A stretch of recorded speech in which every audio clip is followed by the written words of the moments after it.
Ladies and gentlemen, let's go. Gaming, tech, culture. Ladies and gentlemen, let's go. You're listening to the Cool Black Nerd Podcast, presented by Say What Radio. What it do, everybody? Welcome to episode 8 of the Cool Black Nerd Podcast. We are kind of in the middle of a discussion, and we're going to go ahead and start recording. Right now is Jules. We back, and I have Justice with me. On the ones and twos. Yep. You know, we said we was going to talk about streaming wars. We're kind of talking about it right now. I'm trying to get this DC Universe thing popping. So, well, this all came about because the trailer for season 2 of Titans, which is a DC original on the DC Universe streaming service, just dropped today. And I was talking to Jules about it. And Jules was going like, he didn't know if he wanted to pay for it. And I think that's kind of where everyone is at in these streaming services. Is like, I'm tired of having all these different services to do this and this and that. Which ones are going to be my main ones? Basically, that's how I feel. But I'm seeing that on a lot of forums and things like that. Yeah. So for me, this kind of grew out of a conversation I was having with somebody else about Disney streaming service, Disney Plus, which we have a lot more details now. We'll go over that a little bit. But they were saying, you know, I'm thinking about canceling Netflix and getting that instead. And my thought was, if you don't have kids, or I mean, really anybody, like, why would you cancel Netflix for Disney Plus? And at the time I was having this conversation, we didn't know how much it cost or what it really included other than Disney movies, some Marvel movies, and some originals. But now that we have the details, I guess I can lay that out. So Disney Plus is going to be $6.99. Obviously, it's unlimited, but that includes like 4K and HDR. There's no extra charge for any of that. We have some more details about some of the originals they're going to have. There's some that I'm very excited about, like The Mandalorian, all of the Marvel stuff. I even saw that they're bringing back Star Wars Clone Wars. If they do new episodes of that, I'm going to be losing my mind. I'm not going to say that I'm not the biggest Star Wars fan. I am a Star Wars fan, and that's mainly because of my son. But I want to say that's the only thing I ever necessarily watched and was like, I want to see that. Everything else was always kind of like, not to be mean or anything, but like when they were like, Rogue One is coming out, That's your opinion, and your opinion is wrong, and that's okay. That's fine. Hey, man. Everybody likes what they like. I'm not going to judge you for that. I've just never been able to get into it like most people have. Now, I did get more into it after reading up on a lot of the stuff that's coming up in the Rise of Skywalker. Like when they went into some things that, of course, this isn't in the movie, but some of the backstory of possibly that how Vader actually became about from the Emperor or possibly and things like that. And this is actually in a lot of the comic books and things from coming out from Disney. So I like that stuff, but previously it was like if you didn't know everything, you kind of missed a lot. So Clone Wars, that was something I could watch at that time all the time. So yeah, I think for Star Wars to do a good job of everything kind of tying together somehow.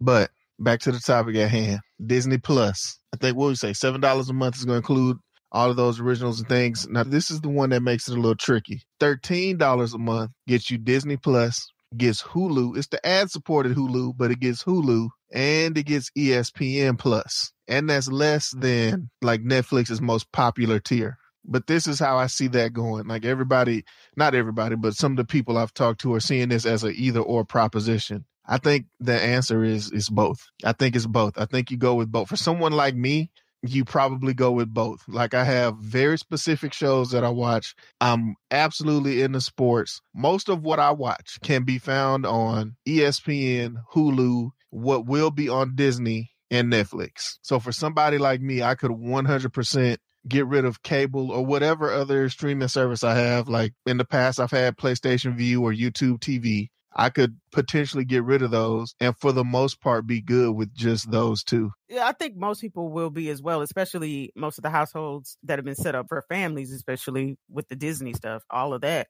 whatever they actually have going. The only thing, and I don't even know the numbers specifically on the subscribers for the highest tier up Netflix. You can look that up if you want to, Jules. I don't even think they release those kind of numbers. Well, not that specific. Like you get a general number for subscribers, but they're not going to tell you how many people are on each plan. Well, the reason why I asked is because I think the most people that are actually on there are only because they're watching watching like the 4K stuff and things like that. I don't really see anyone just being on that plan. It's the highest plan and they want to be, if that makes sense. Well, yeah. I'm just saying that for everybody who thinks there's going to be like this big battle between Netflix and Disney, I don't think that's the case. I think you'll find that most people will probably just get both, especially if you're talking about just Disney at $7 a month. I really don't see somebody being like, man, I really got to get rid of this Netflix so that I can get this Disney because I just can't. No, I already have coworkers who are saying that. And I'm like, are you serious? They're looking more for what Netflix used to be because they were looking for all those movies, all those shows and things like that. And Netflix is becoming its own thing. And they're like, well, I don't want to fool with those shows all the time. And it'd be different if I was able to filter this stuff out. But Netflix doesn't allow me to. It still shows me all that. So they'd rather jump over to something else, even though it's new and they don't really know it yet. They're like eager. They're like, I want this out now. I'm like, okay. But see, are they saying I'm going to cancel Netflix and go to Disney? Yeah. We'll see. I would like to know. I wish that we could do like a control group with some people and just be like, I just want to see what you do. That I just want to monitor that. All right, you have Netflix now. Are you seriously going to cancel it or are you going to get Disney Plus? You're not probably, this is what I see happening. They're going to get Disney Plus. They're going to realize that, oh shit, it really is just Disney, right? Mm-hmm. And I think they're going to end up keeping both. And even if it's somebody like me who's interested in doing like the expensive one, if you can see me, I'm doing air quotes, the expensive Disney Plus that includes Hulu and ESPN, I'm still probably going to keep both. Like I want to watch some of the stuff that's on Netflix. Yeah. And I think majority of people are coming out. I think that unfortunately for Netflix, it's going to be enough of a impact for them to try to do a little bit more because, you know, they lost a lot of subscribers in the last quarter. They were surprised by the numbers that they lost and the earnings that they did not hit. So now that this is actually coming out, everyone is going like, oh, this is a Netflix killer. And that's a possibility. It was always kind of in that vein, honestly, to begin with. Disney, it's got the biggest catalog that Netflix had at that time. I mean, I did read up a little bit to that point. The top 3 movies on Netflix are Disney movies. Mm-hmm. The top shows were the Marvel shows while they were still actively promoting them. Now I'm pretty sure it's some of their other originals, but there was a time when everything, like the best stuff they had or the most popular stuff was Disney stuff. And I could be 100% wrong, but I don't see many people. I'm sure there'll be some, but I don't see many people who are just going to say one off top. I can't just do both. Yeah. So I got to pick one and I'm going to pick Disney. Now I will say this. If I had to just pick one, I might pick Disney over Netflix. In fact, I probably would, but I just don't think that, especially at those prices, I don't think it's necessary. And then to me, the type of people who I see making that kind of value decision, like I feel like maybe they cut something else out. Like somebody like me, I'm not going to cut out Netflix. I'm not going to say I don't need or don't want Disney Plus. I'm just going to cut out my TV streaming. Like I don't need live TV maybe. I get that. And that's a totally valid point, but it kind of ends up being how you see DC Universe is how somebody else would see just Disney. You're right. There are going to be people like that because I definitely see DC Universe like why. I mean, yeah, they have the show Titans. I'm curious about that. But other than that, I don't know what's on there. And that's the thing.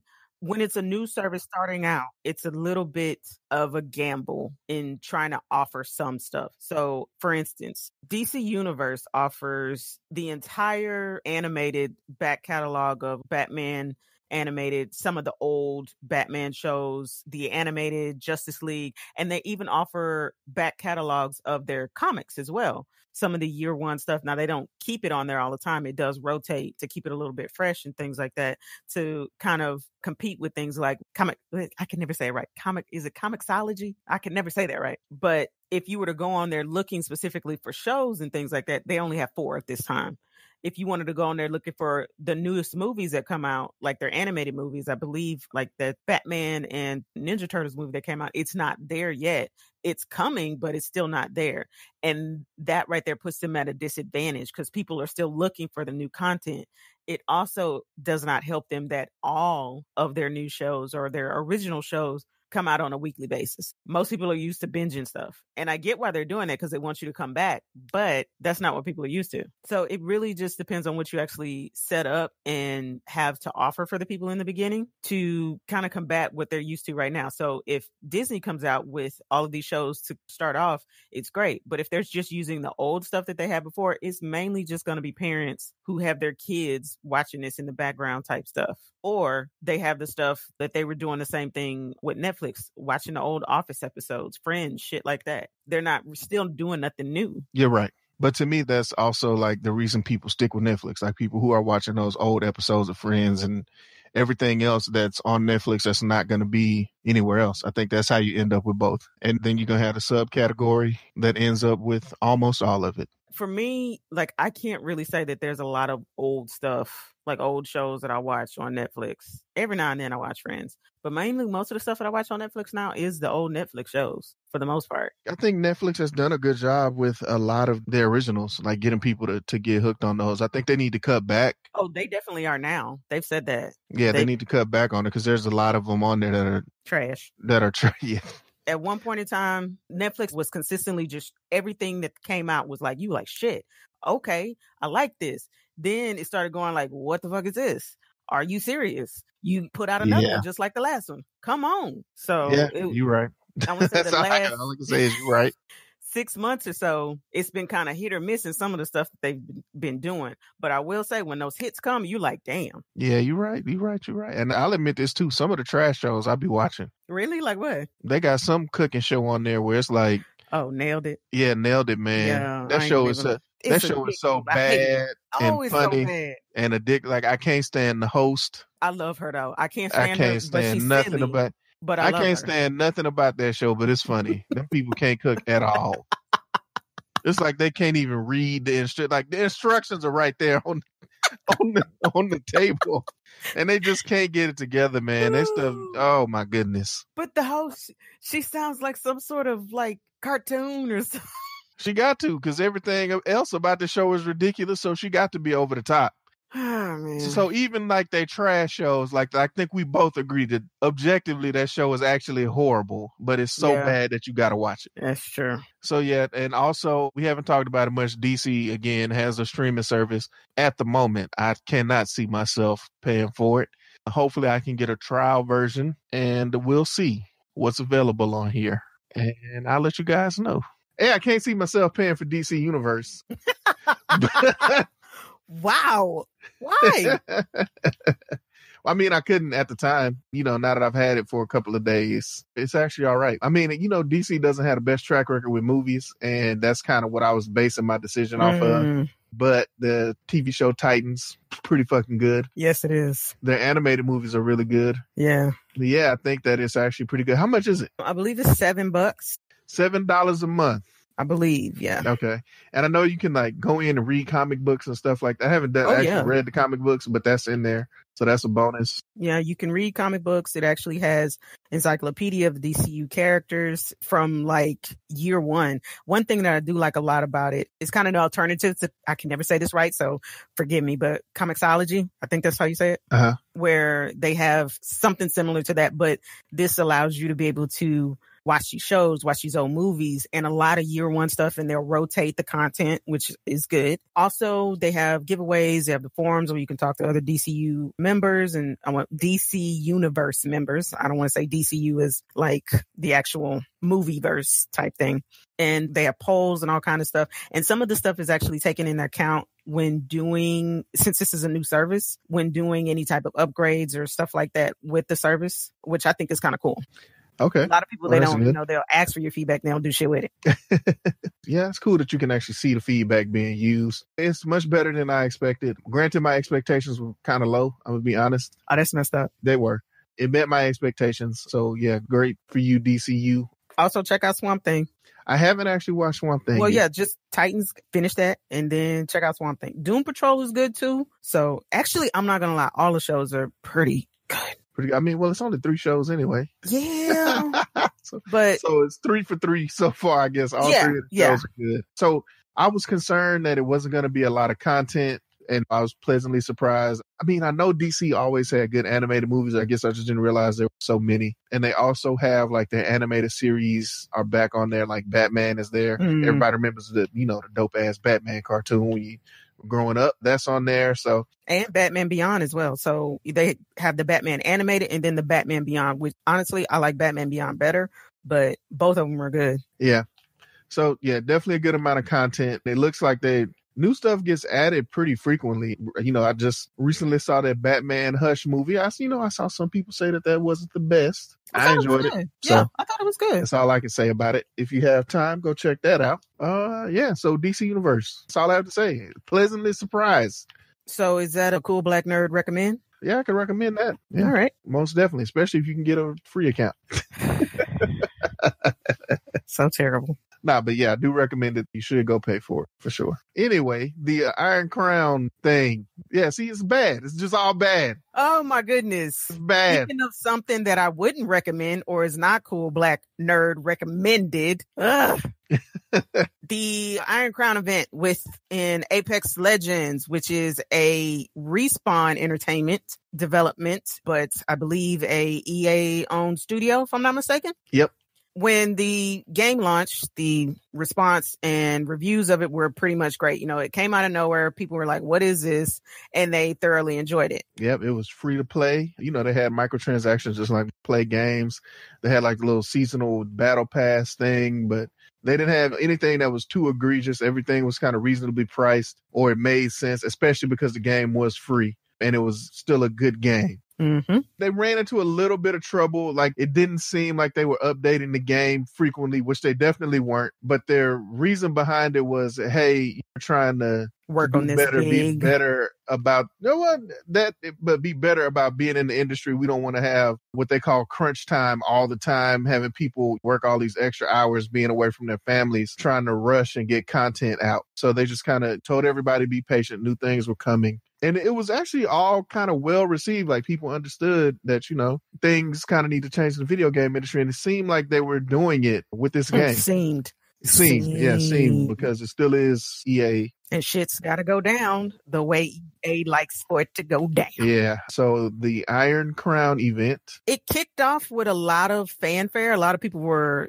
excited for it. I remember seeing a lot of streamers going, they were like, oh, streaming this, and then the ball dropped. Yep, in a pretty horrible way. So there's a pinnacle weapon that you can get from this event. I forget the name of it. Do you remember the name of that weapon? It was an axe. That's all I remember. It was an axe. That's also all I remember from some kind of axe that you can get from this event. You know, people want that. You want the rare thing, or the thing that says, hey, you know, I invested a lot of time. I played this season, right?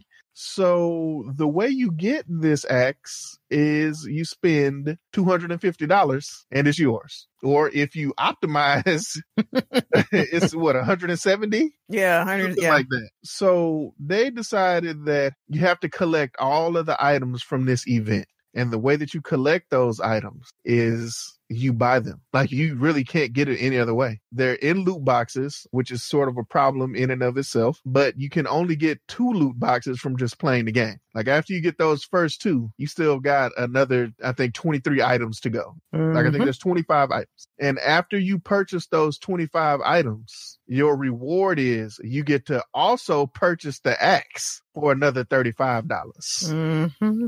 So there's literally no way to get it by playing the game. Nope. Oh, well, you can play it. You can get it by playing the game, but you just got to insert your credit card when you do it a few times. Oh, okay. I was about to say that this, well, you ain't gonna just be playing the game. Yeah, I was just joking. I was literally joking. Yeah. And so, of course, there was great uproar within the community and people were upset. Some of the reactions, the live reactions of the streamers when they realized that they have to buy this was fucking priceless. And, you know, just from a customer service or PR perspective, you would expect that the company or their representatives would maybe apologize or try to explain themselves or say, hey, we made a mistake or something like that. No, that's not what happened at all. The community managers for Respawn basically responded to, like, directly to people, like responded to their messages on forum posts. They called them dicks and ass hats. And freeloaders. It was just everything that you think that could go wrong did go wrong in it. Yeah. Like, it was every time someone was like, okay, well, I can't believe this is how you guys are treating people. And then one guy goes, well, I remember when it was decorum in game development and we weren't being vilified or something like that by toxic people. And they were like, was it at a time when you weren't asking people for $300 to play your game? Well, no, it's not even $300 to play the game. It's when you weren't asking for $300 to get a skin. Oh, yeah, for a skin. I'm sorry. You're right. I mean, it just went from bad to worse. Olivia Pope couldn't save that shit. They just made it so bad. They did. And so, finally the company put out an apology, but it actually gets a little bit worse because not only did they not really apologize for calling people's dicks asshats and freeloaders, instead of doing something about the issue, they basically said, hey, we're going to do this again in the future, but this time we're going to tell you that before we release the event.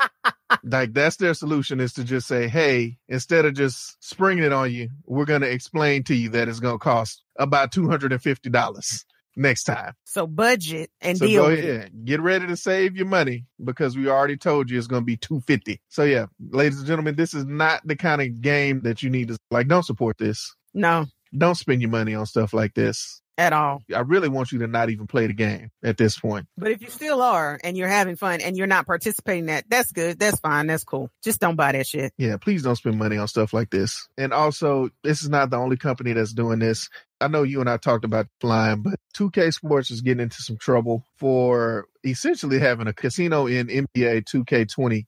And being proud about it. And the way I heard about this controversy, I'm not sure if this is how it came to you, but I actually saw an article where people in Europe are suing their game rating board. Oh, really? Yeah, because they gave that game whatever the equivalent is E for everyone. Mm-hmm. And they're like, well, this game has simulated gambling, and your guidelines say that a game that has simulated gambling has to be adults only. So why does it have, I think it's called a PEGI 3 or something like that for them. So they're like, so why does it have this rating when clearly there's gambling? Yeah, for us, it's 3 and up. Yeah, the E for everyone.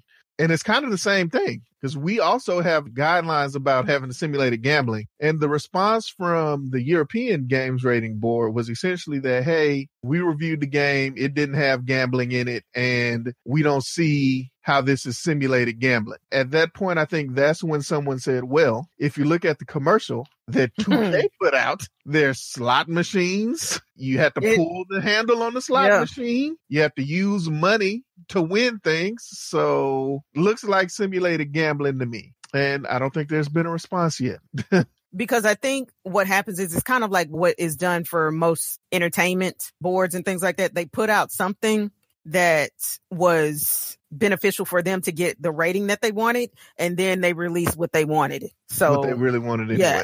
Yeah, I hear you. And it's not the first time I've heard something like that. What was that movie? Sausage Party? Oh, yes. I saw an interview with Seth Rogen. He was like, there's stuff that got cut from the movie, they said would make it NC-17. And he said the reason that they put it in there was they knew that it was going to get cut. But if you remember the end of that movie. Oh, good God. He was like, they put that stuff that got cut in there so that they wouldn't cut the end. It worked. Yeah.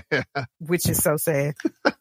Yeah, which is sad. But back to these game rating board, it makes me question whether or not they actually play the game. Because it feels like the truth, it might be that what they see is probably not the completed game. Mm-hmm. Because I don't see how you could say that there's no simulated gambling in that game, yet it literally looks like a casino in the commercial. And I think maybe what happened is, which makes sense, they saw, oh, it's a sports game. It's not going to be that bad. Sports game. Yeah, E for everybody. Yeah. Or what they do for some medical patents or just patents in general, if it's along the lines of what you put out previously and you really haven't changed anything other than maybe the name or something like that. Like if you go on 2K Sports, the Extreme Edition, then it'd have to be re-vetted. But if you're just doing 2K Sports 2019, they're not going to go through and re-vet it, if that makes sense. Yeah, I understand that. But so that may have been what happened. But I didn't know about them being sued. I'm really glad that they are doing it, honestly. But there's no way they cannot say that is not simulated gambling. No way. Yeah, None. I mean, they tried to. They said that they have to wait and see when the game actually releases, and at that point, in there, they've done what they wanted. They put out a statement trying to explain how it wasn't simulated gambling, but the explanation didn't make sense. The explanation basically the surprise mechanics. No, it wasn't the surprise mechanics. Oh, okay. The ratings board put out an explanation that was basically we decided it wasn't gambling, so it's not. That's pretty much. I wonder what they got for that. Or it's we're unable to determine at this time whether or not it's simulated gambling. Ain't that some shit? Yeah, it's just basically a cop-out. So I think that's why they're getting sued. Now, 2K, what the fuck are you doing? Like, we got to do something about these loot boxes. And I want to say that, I don't have a problem with loot boxes in general. I don't have a problem with microtransactions in general. It's just when they become predatory and you preying on people who don't have the self-control, or people who don't have the knowledge or the wherewithal to understand what's actually happening. I don't know how you address it, because I understand from a business perspective that you need revenues and blah, blah, blah. You're trying to make money. There's a right way and a wrong way. And I think like that, what Respawn is doing is wrong. What Activision does with Call of Duty games is wrong. What EA Sports is doing is wrong. One thing that I've always loved about the game industry is that it gives you something that you can't really get from anything else. There is either a design, and maybe people who feel that way about movies are the same, but there's a design eye that I love about this, seeing some of the things, and I'm going like, how did they do that with the textures, with the movements, the mechanisms, the fighting capabilities of this on this engine? That type of stuff I'm always like in awe of. And along with the stories, bringing everything together, because it's very hard to do that and it still be successful and you're not bored.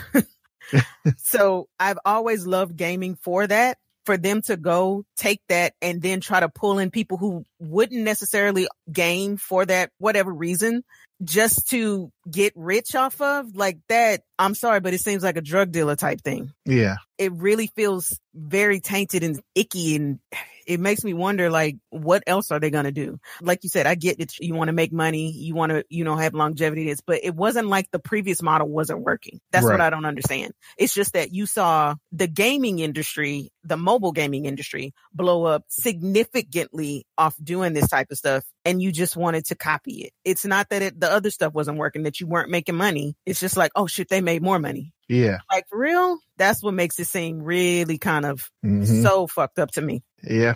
I don't know. I just hope that we get more companies that do it the right way. I hope that, there'll be more companies that are more open with their communication as far as like reasons for doing things like that, or at least how it benefits the players. Like, even if it's something as simple as saying like, hey, we put out this skin, the money that this skin generated was used to create this other content. Okay. Or like, something. Yeah. So that it doesn't just seem like it's really all just a cash grab. I like that. Never thought about that. And with a free to play game, like I understand the micro, I also feel like it shouldn't be about progression or but time locked. Shouldn't be like a pay to win type of like I can pay money to increase my level or get the best weapon or whatever. Like skins, I'm okay with. Cosmetic stuff, I'm okay with. Little dance moves or whatever, stuff like that, I'm 100% okay with, And I think that there's good money to be made doing that. So, like, I'm willing to pay for stuff that's like that. Like, I'll pay for a cool skin if I think it looks good and it's $30. I'll pay for some little dance move that the character can do. I'll pay for whatever. Like, I'll even pay for, I know they come out with like battle passes,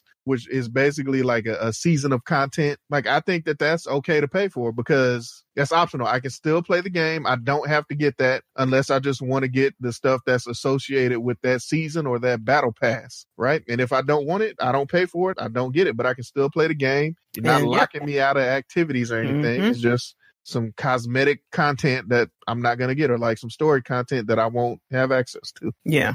I'm okay with it. But when it comes to preying on people's shortcoming or just preying on people, period, I think you've gone too far. Yeah. Yeah. When you know that that's specifically what you're doing, that this person wouldn't do that because you've data mined what they do in their account and put out stuff that would generate some sort of notification, whatever, to be like, oh, well, you can buy this.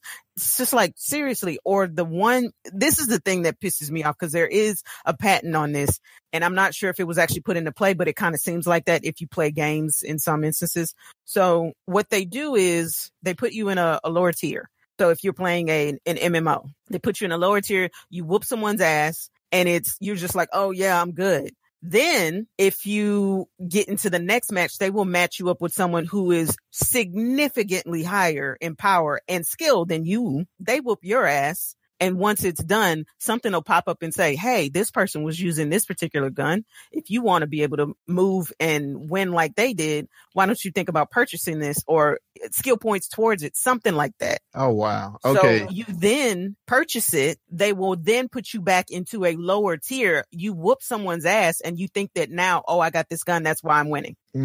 Okay. There's a patent on that, but that type of stuff is like, really? That's the stuff that where I'm just like, okay, this is a totally different type of thing. There's no need for that. I agree. I think that I'm going to spend a little bit of money on your microtransactions if it's something that I think is dope. Mm-hmm. And that's just, it is what it is. Yeah, that type of stuff is just like, come on, man.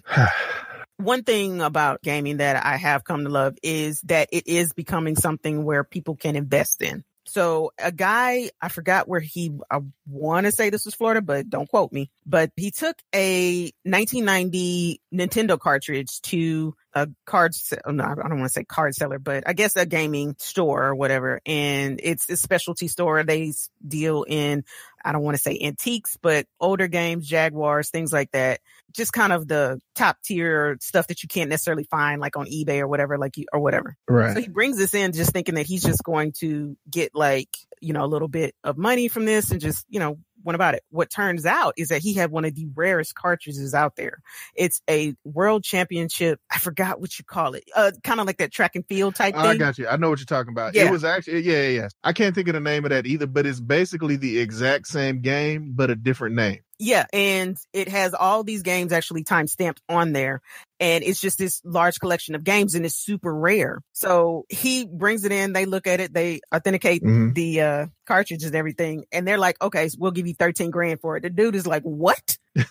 And it was in mint condition. And he was like, 13 grand? Are you serious? They were like, yeah. He's like, okay. Yes. At that point, I wouldn't have said, okay. I'm not going to lie. I'd have been like, 13 grand, huh? Okay. How much does it cost for you to get me one of them little boxes to keep it in mint condition? Oh, that's $15. Put it in one of those. And, that's $15. I'm going to go research this some more and I'll be back and let you know. Well, he turned it into them. They then turned around and sold it for a profit, which means that had to be more than 13 grand. Way more. Oh, yeah. Yeah. I'm sure they probably sold it for at least a lot more.